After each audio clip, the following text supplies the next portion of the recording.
And our top 3 earner, ang ama ng Diligence Upline, Ariel Lopian.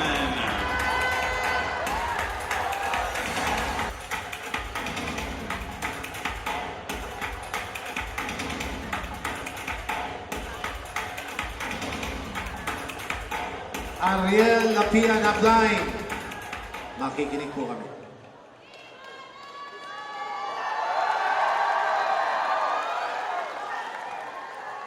Good morning mga kauno. Una-una sa lahat, palakpakan natin si Lord. Pinagsama-sama tayo dito ngayon. So, grabe.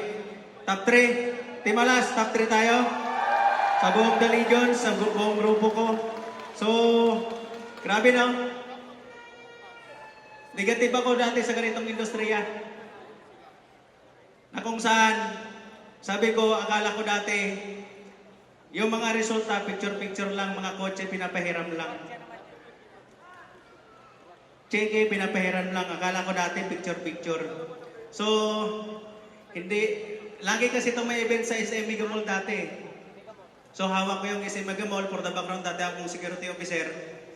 So, sabi ko sa sarili ko, ang babadoy nila. Kasi una-una, nagtatawanan, nagpapalakpakan, nag-1 milyon, nagda2 milyon, 3 milyon. Sabi ko, badoy. Bakit? SM Mega Mall po, lagi po ito may event ang uno. 5th level ng Mega Trade Hall ng Building D. So, pamilyar ako, alam ko, at saka negative ako sa ganitong industriya kasi kasali ako sa ibang network dati. So, yon, kanalimutan ko na. Grabe no? Nanonood lang ako dati, katulad mo rin ako. Nakaupo dyan, gutom, nai-inspire sa mga nagsasalita na sinasabi ko sa isip ko, kung kaya niya, kaya ko din. Diba? So, salamat kay Upline Ray, Upline Toilets. So, ang pinaka-upline ko, wala na po eh. Kaya, hindi basihan sa upline or may direct upline ka. Kahit wala kang upline, basta may sumasalo sa'yo, may nag-guide sa'yo, sigurado yan. Basta makinig ka lang, magpaturo ka lang, alisin mo yung galing mo sa labas. Kasi ang galing natin sa labas, hindi tayo umasinso eh. Gamitin mo yung galing dito sa uno, sa sistema ng grupo, sa sistema ng uno, yon na lang sundan mo, huwag mo nang perapan yung sarili mo. So salamat sa lahat, sa mga BOD, yan, mga mentors, sa staff, sa buong uno, kay Boss Gary, kay Boss Herbe, kay Boss Oli. Bagay na kung anong mayroon ako, galing lahat to sa pagsisikap, di ba? Galing to kay Lord. Palapakan natin si Lord. Grabe no, sa resulta, ang dami ko na pong resulta. Nakalimang sasakyan na ako.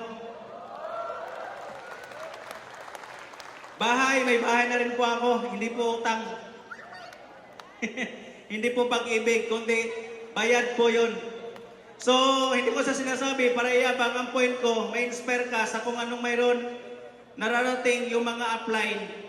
So, nag-start ako 2015. Sinasabi ko sa sarili ko, kasi si Upline Ray dati ang nagtuturo sa akin sa Upline Toilets.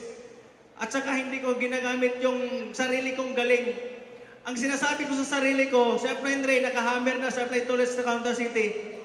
Sinasabi ko sa sarili ko, Ariel, huwag ka mag-inarte, hampas lupa ka, makinig ka sa mga sa upline mo. So ibig sabihin, nakinig ako sa kanila. So dito, wala kang ibang papuntahan, kundi sa success. Darating ang time, ibibigay at ibibigay niya sa'yo kapag deserve mo na.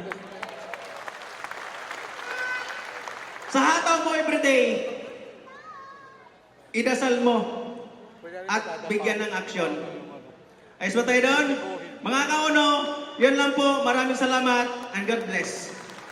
Congratulations, Mr. Ariel Lapian.